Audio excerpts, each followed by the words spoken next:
Cultivation is a critical piece of the campaign process, although many people are confused about what cultivation really is.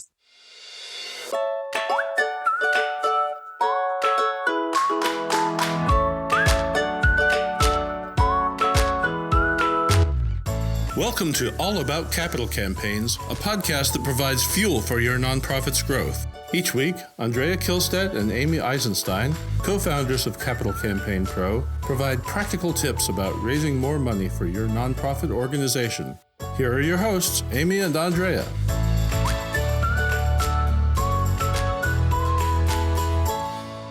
Hi, I'm Amy Eisenstein, and today Andrea is taking the day off, and we have a very special guest, one of our Capital Campaign Pro supreme advisors, Xan Blake. And Xan has been consulting for decades and working with Capital Campaign Pro for years now, and is one of our most trusted and well-respected advisors. So I am so thrilled, Xan, that you are here joining us today to talk about cultivation. Well, it's a pleasure to be with you, Amy.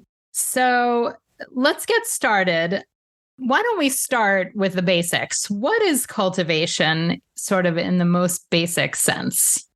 I think a really simple way of thinking about cultivation is it is an organized effort to grow a supporter or potential supporter's interest in your organization. So it's a whole lot about being sure that the donor has accurate information, that they understand what the organization really does. And I think, we always need to go back to this concept of being sure that we talk to the donor about, why they care, what initially connected them to the organization. Why is it of interest to them? And you'll notice in here that I'm asking a bunch of questions, which is what we really encourage our clients to do with their donors, is to get curious, to ask questions, but also don't make assumptions about why people are interested. I think one of the great questions is, how does this particular organization fit into your overall philanthropic goals? Or the goals that you want to see for, this particular area of work, or for your community, or maybe even our country as a whole, like however the donor thinks. How does this particular organization fit into the world that they want to help create? So getting curious is a critical part of cultivating people. But at the end of the day, if you have a goal in mind, the goal is to make sure that the donor is better informed about what the organization does and grows in their attachment to it. I think that's such a beautiful way of putting it. It really is twofold, right? I mean, sometimes we talk about cultivation as building relationships with donors, and how to do that or how to think about that might be confusing or unclear. And so if we think about it both from the perspective of the donor as getting to know the organization better, and also from the organization's perspective, getting to know the donor better. I love this idea of being curious, asking questions. And so I think sometimes when development directors or board members make mistakes with cultivation, it's really believing that their job is to just download everything that they know about the organization to the donor. It's more one way, right? Telling stories and facts and figures, and that's nice and well and good, but that's only half the equation. Really getting to know the donor and why they care. Why they're involved and engaging them is the other piece. So thank you. So let's pivot a little bit and talk about campaign-specific cultivation. So as a development director or an executive director thinking about cultivating some of their lead donors for a campaign, what do you recommend? Well, there's several ways that you can go about this. One of the things that I ask clients that I work with to think about when they're thinking about a specific donor is, where are they on the spectrum of cultivation, right? Are they really pretty new to the organization? Maybe they're a first-time donor, or maybe they're completely new in some ways, right? As we've gone through the donor identification process, maybe there's somebody who's new. So are they in that very new space with the organization? Maybe we want to think of them as a little bit in a middle territory. Like, no, they know the organization, we know them, but they're probably not as close to us as they could be, or us to them.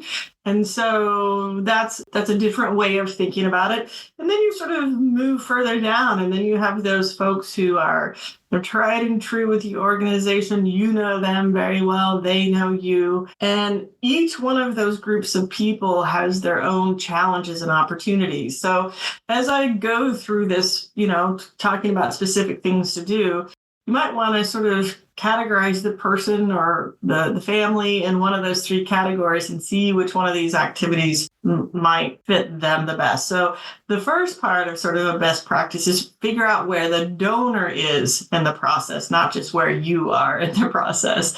And then I think, generally speaking, in the cultivation practice, what we want to do is provide an environment where we allow people to see and understand the work, to ask the questions that they might have about that work, and to be sure that they have current information about the organization in their mind. So how do we do this? I think the very best way to do this is sort of a one-on-one, or, if it's a couple, two folks from the donor family, and then potentially the executive director, CEO, maybe the director of development, and bringing those donors into the organization, giving a tour if you can, giving them a real opportunity to sit down and ask questions, being sure to share some challenges as well as successes about the organization, but letting them really see the work of what happens there. I also think, and I think this is one thing that is just sort of overlooked. And I think this is also something that volunteers can do. So it doesn't just have to be staff members, but providing just sort of gentle touches of email that don't ask anything of them. They just simply provide information. Or I think we sort of underutilize pictures. Some of our Capital Campaign Pro clients have just been absolutely brilliant about sharing, some visual collateral, for lack of a better phrase, just simply doing some videos that talk about the work that they do. So I think, anything that you can do to sort of bring the individual donor closer to the organization through like a real lived experience is super helpful. One of the things that, I want to share some things that I think that some of our Capital Campaign Pro clients have done that have just been extraordinary. So one organization that I was working with in the process of cultivating donors for the Capital Campaign, this organization was about land preservation. And so one of our core committee members, so this is a volunteer, not a staff member, in his cultivation process with donors, but actually, if they were able and interested, he would take them snowboarding. And they had a great time. So Brian would, show them a piece of land that the organization perhaps had preserved. And then this was an organization up in the Northeast. And so they would, if the donor wanted to, they would go snowboarding. And then after snowboarding, they'd have a conversation about the work of the organization. So it's really important that whatever the activity is actually sort of marries with the nature of the organization. And I personally would advocate for being sure that you interject some fun into the process. But Amy, you've got a ton of experience in this area. So what about you? What do you think? Yeah, you've given so many great examples and food for thought. I want to go back to a few things you said earlier and just make sure we emphasize them and highlight them for listeners. So thinking about donors or prospective donors on the spectrum of how well they know the organization and how well you know them, starting with a board member who in theory knows the organization very well, but often I'll ask executive directors, why did that board member join? Why are they a part of this board? Why are they here? Why do they care? And I'm often not surprised anymore, but I often hear, that they just don't know. So I think that to me, sort of hard, fast rules of cultivation is if you don't know why a donor cares or why they're part of the organization, you're not ready to ask for a gift. So, but getting back to your point of moving people along the spectrum, right? Of how well do they know the organization and how well do you know them? I think it's both parts. So taking, even board members, right? What don't you know about them that you need to learn before asking for a gift? Sometimes board members don't know every aspect of the campaign. If they're not on that core committee or on the executive committee, they may need to be sat down and review the campaign goals or priorities or whatever it is before anybody can consider asking them for a gift. Or even to your example, when was the last time all of your board members were out in your school, through the hospital, on the land, going snowboarding? And so really thinking about moving people towards whether they don't know your organization at all, where they're at, starting where they're at, and moving them closer to the organization. I think that's such a powerful image and something that's easy to put people in 3 buckets. Are they very close to the organization, or are they in the middle? Maybe they've been longtime donors, but not involved at all, or nobody knows them, but they give small gifts every year. Or, maybe they're newer to the organization. And so what engagement tools, whether it's a tour, whether it's a one-on-one meeting with the executive director, what needs to happen so that they get to know more about the organization and you get to know more about them. So I love this idea of gentle touches, of emails, pictures, videos. And the videos don't have to be fancy, right? Just on your iPhone, a quick clip, right? How did they do it? Well, and it's interesting that you say that, which is that another one of our clients here at Capital Campaign Pro, they serve adults with significant intellectual disabilities. And so they were trying to talk about with their donors how this affects families, right? And how they really are in support of the family, and how most of the time the outreach comes from the family. And so they were trying to help donors and other supporters and frankly, probably some board members understand exactly how this dynamic worked. And so they received a call from a woman who essentially became the guardian of her sister. Because of the pandemic, they had really been isolated, and it was having some pretty severe effects on her sister. And so this young woman, who's actually not that much older than the sister that she is now responsible, wrote a very long email asking for some help and if there's any way she could get services. And this was really about their wait time. It wasn't that they weren't able to serve her in terms of their skills and their service. It was about the fact that their waiting list was months and months long. And that's what the campaign was really designed to help shorten. Mm. And so they asked the 2 sisters if they were willing to make a video. And they were indeed delighted to make the video. And they shared that video with me about how much better this client's life is, this participant's life is, now that she's engaged in this program, how relieved her sister is. I mean, she can now go to work, things that she simply couldn't do before. And she was unable to go to work and responsible for her sister. So you can imagine the conundrum this woman was in. And they sent it to me, in rough cut. And it was done 100% on a cell phone. And I took a look at that and I thought, this is perfect. We will not change a thing. Right. Not one thing will we change. Right. And so, you don't have to have a fancy film crew in there. You don't even, interestingly enough, in a lot of cases, even have to have a script. Right. You just have to have somebody who has been affected by the organization in a positive way to sit down and have a conversation about that. And you can produce something really beautiful. So I would encourage people to be bold with this and don't worry that you're going to have folks sort of judging you for your lack of perfection. I think we're all at a place in life where we like to see people be authentic. So be authentic. Right.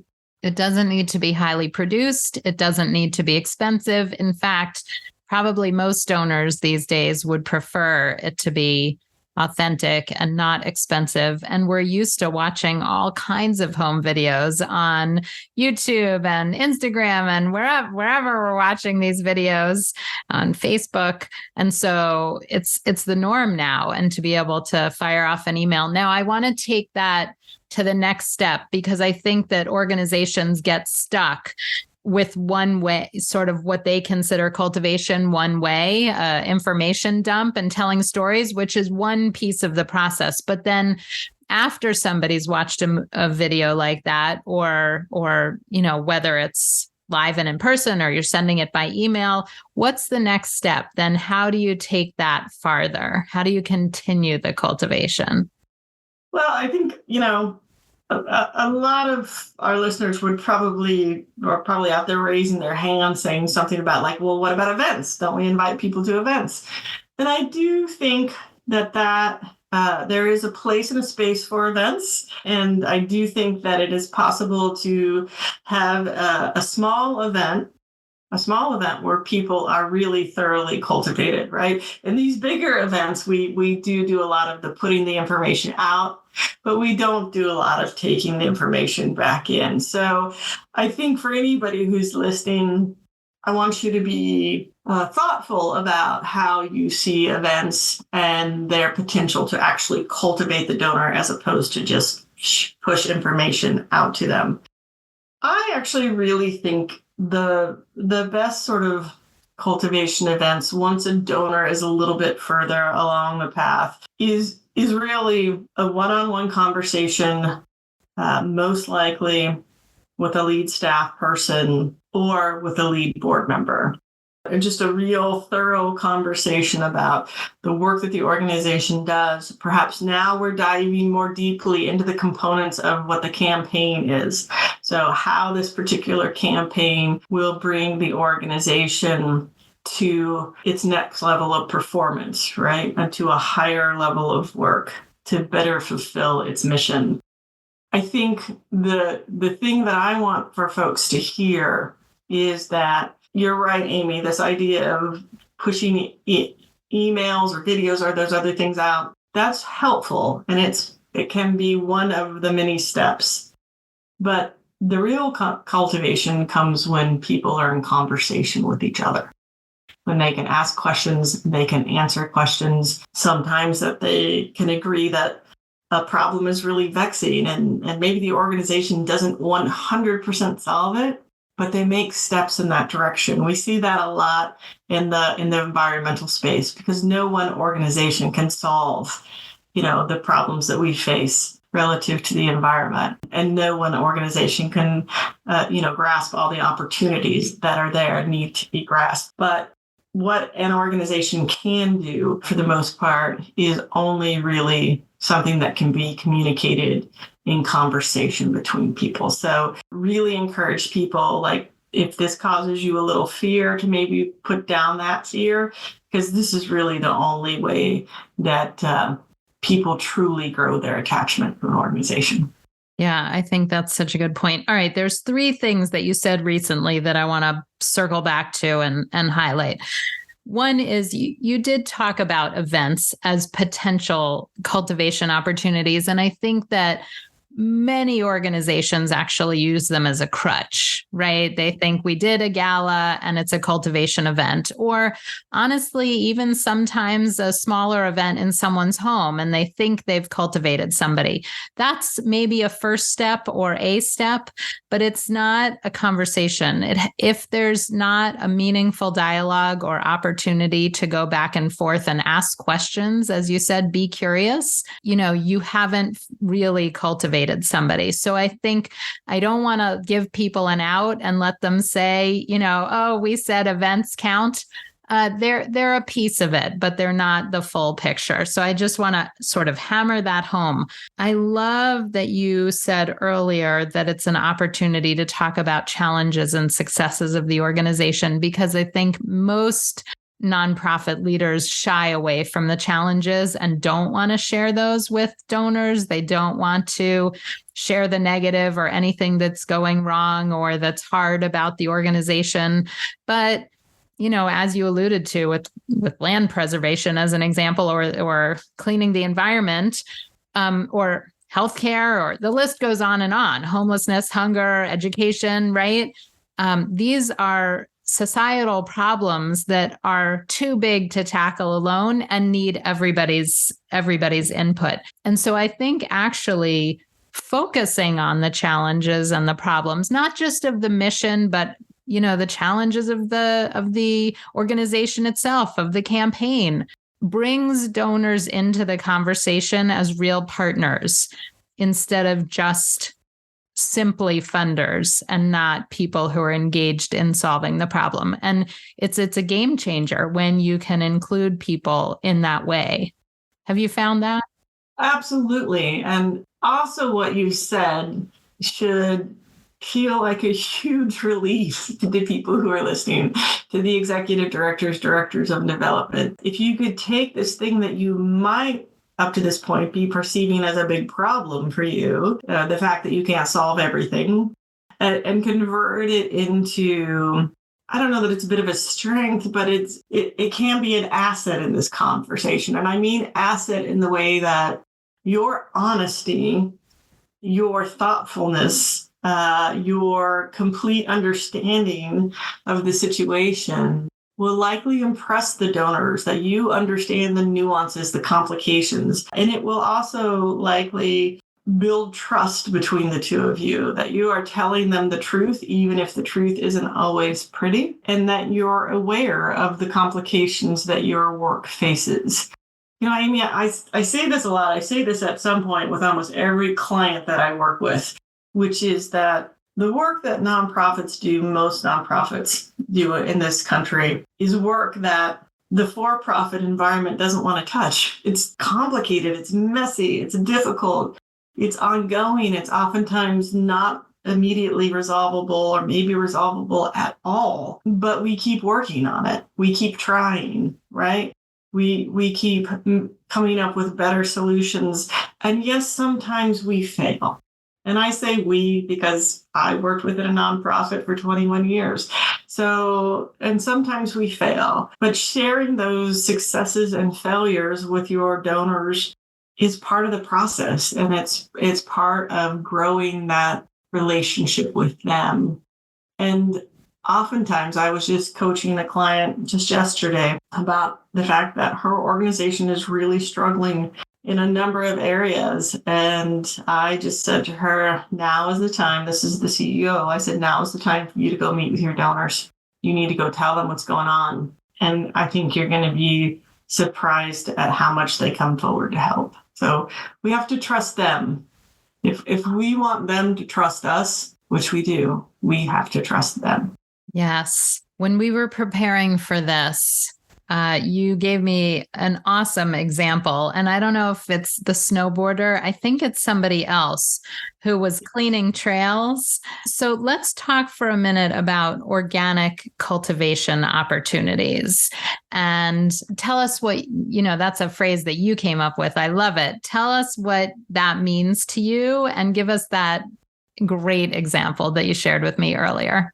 Well, so I came up with this phrase because I want to be able to communicate to clients that this doesn't have to be so structured. It's sort of the anti-event point of view, right? Because Amy and I agree with this, that events do not replace cultivation. So the point is this doesn't need to be this difficult.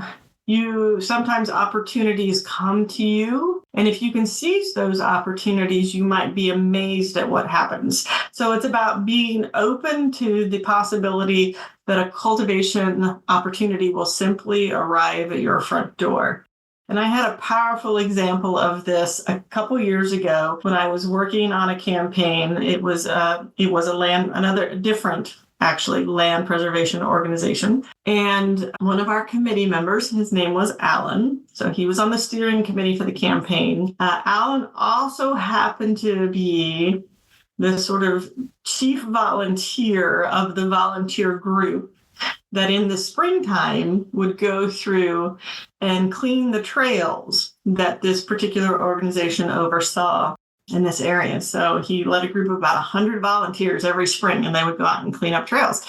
So in the process of being part of the campaign, Alan got really interested in planned giving, which of course delighted me because I'm a huge advocate of planned giving. And so just for definition, planned giving, they're those gifts that people make in their wills and their estate plans.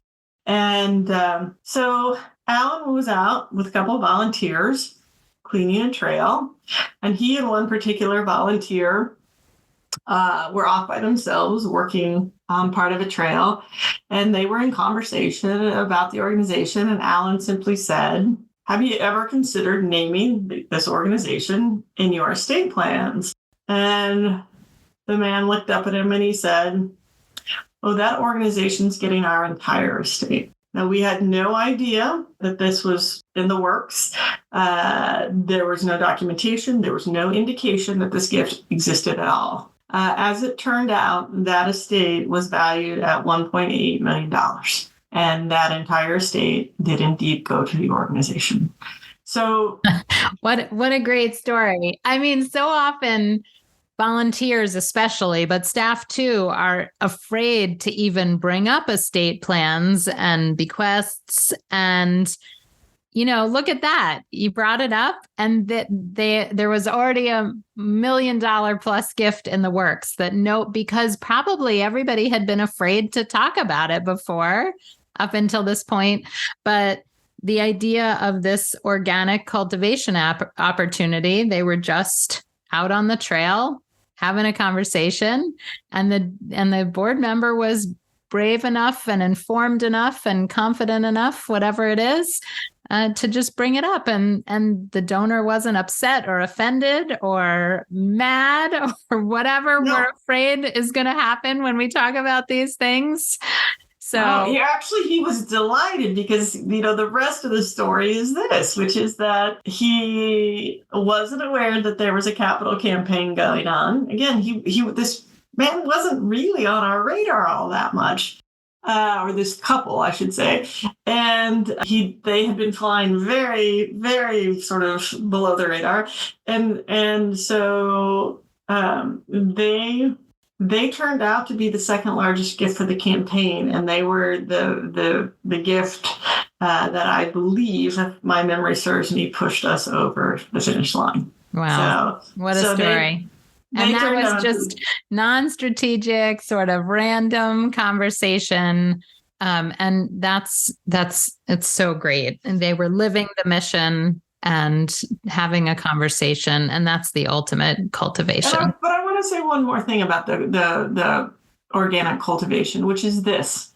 So it is a great story, and it does talk about the power of just having conversation. But some people feel like, well, that's like a 1 in a million shot, Xan. So let me tell you what's not 1 in a million shot, which is when you are out with folks, having coffee, having a drink, going for a walk, and people say, so what have you been up to lately? If you are part of a capital campaign, steering committee, board, wherever, if you are aware of one for an organization that you care about, and I'm talking specifically now to volunteers, because I really want the volunteers who hear this to think about, what can I do? You can talk about the fact that, obviously amongst other things, but that this is sort of a focus of your efforts right now, a focus of your work. You can share why you care, and you can do this all in less than 5 minutes as you're taking your walk or sipping your coffee. And the thing that I want volunteers to hear about this is you are a mighty powerful source when it comes to this kind of information for other donors. The fact that you would give your time, your energy to see an organization raise a certain amount of money, whatever that might be, is incredibly powerful to other people. And so I like for people to understand that they don't just set an example, but by their service to these organizations and by their generosity of time and resources, they truly inspire other people. I love that. So I'm going to leave our listeners with infuse fun and the mission wherever possible. Take them snowboarding, on a trail cleanup, get them out, active, engaged, involved in your mission, meeting the clients if that's appropriate, doing the work of the organization so they can see firsthand really what you're all about. So Xan, thank you so much for sharing your wisdom with us today. I just love it. And I know listeners are going to be better cultivators as a result.